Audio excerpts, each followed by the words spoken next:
Il prenait son truc intime, il s'est frotté sur moi. Je faisais semblant de dormir, mais au fond, je dormais pas du tout. Voici notre sœur dame qu'elle a subi la violence sexuelle, plus précisément avec son beau-père. L'histoire existe, terrible. Et je vous laisse écouter vous-même. Je m'appelle Elina, j'ai 20 ans. Je vais vous raconter mon histoire que j'ai vécue depuis toute bébé. J'habitais avec ma tante, car ma mère, elle était très jeune, elle pouvait pas s'occuper de moi. J'habitais avec ma tante pendant 5 ans, 6 ans. Et ma tante, elle était partie en voyage. Et je restais avec son mari et ses 2 enfants. On est resté pendant une semaine, un samedi. On allait à l'école coranique avec ces 2 enfants de ma tante. À notre retour de l'école coranique, le mari de ma tante nous appelait un à un. Il nous a dit qu'il devrait nous apprendre quelque chose. Du coup, il nous appelait un à un dans la chambre. C'est moi le dernier qui était entré dans la chambre. Quand je suis rentrée, et il a pris son truc intime, il m'a mis dans ma bouche et il m'a dit de faire comme si c'était un bonbon. Après, quand sa fille est rentrée dans la chambre, il m'a laissé tranquille et il avait arrêté. Et l'après-midi arrivé, on est retourné à l'école coranique. Et le soir, quand tout le monde dormait, son mari, il venait sur mon lit et il prenait son truc intime, il s'est frotté sur moi. Je faisais semblant de dormir, mais au fond, je dormais pas du tout. Il s'est frotté sur moi jusqu'il a fini et il laissait son super au-dessus sur mon ventre.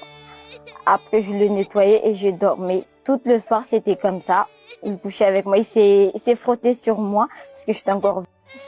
Il s'est frotté sur moi pendant 2 semaines. Il y avait personne à la maison. Ses enfants, ils étaient chez la voisine à côté. Du coup, il y avait juste mon tonton et moi. J'ai gardé un film. Après, il m'avait appelé dans la chambre. Il m'a dit de rentrer. Je suis rentrée. Et il m'a dit de me déshabiller. Je me suis déshabillée. Il m'a dit de monter sur les lits. Je suis montée sur les lits et il m'a dit d'écarter mes jambes.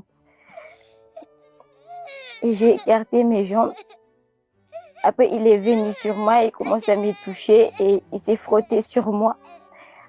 Et il continue de le mettre tellement j'ai eu mal, j'ai crié. Et il a pris un châle et il l'a attaché sur ma bouche. C'est là qu'il m'a viergé. J'ai coulé beaucoup du sang et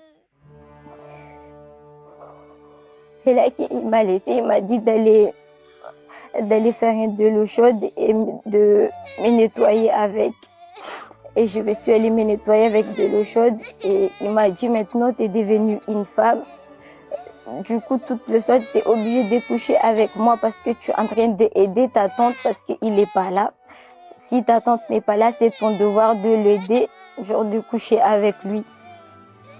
Tout le jour, j'ai couché avec lui. Tout le soir, j'ai couché avec lui. Quand ma tante elle est revenue, je n'osais pas en parler. Et un jour, quand j'avais 7 ans, 6 ans, 7 ans, ma mère, elle est venue me chercher et en même temps, elle était enceinte.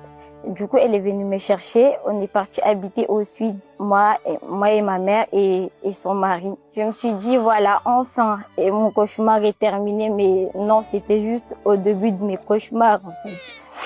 Du coup, j'habitais avec ma mère. Tout allait bien. C'est là qu'elle a accouché. Elle a eu une petite fille. Et elle a commencé à changer. Elle a commencé à me maltraiter. Elle me frappait. Elle me donnait pas à manger.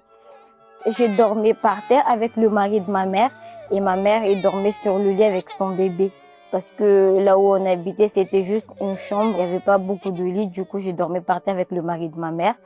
Et ces jours-là, quand il est rentré, il était tellement bourré. Il me touchait, il me caressait, je réagissais pas en fait parce que je me suis dit c'est tout à fait normal parce que chez ma tante, mon oncle faisait la même chose. Peut-être ici je fais pour aider ma mère, c'est la même chose en fait. Du coup il me touchait, il s'est frotté sur moi. Après quand il l'a mis, il a vu que j'étais pas. Du coup il a couché avec moi. Et je pense que ma mère, elle a attendu parce qu'elle était là où le lit que ma mère dormait. On était juste en bas, moi et son mari. Du coup, ça a continué comme ça. Tous les jours, son mari couchait avec moi. Jusqu'à mes 11 ans, 11 ans comme ça.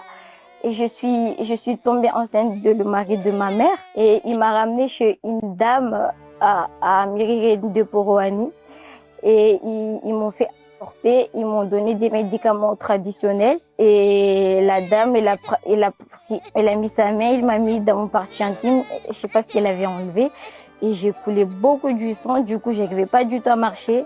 Du coup, elle a dit à mon beau-père, le mari de ma mère, que je devrais rester avec elle. Au moins, si quand je vais bien, c'est là que je vais retourner à la maison. Et c'est le lendemain de là, c'est là que je suis rentrée à la maison.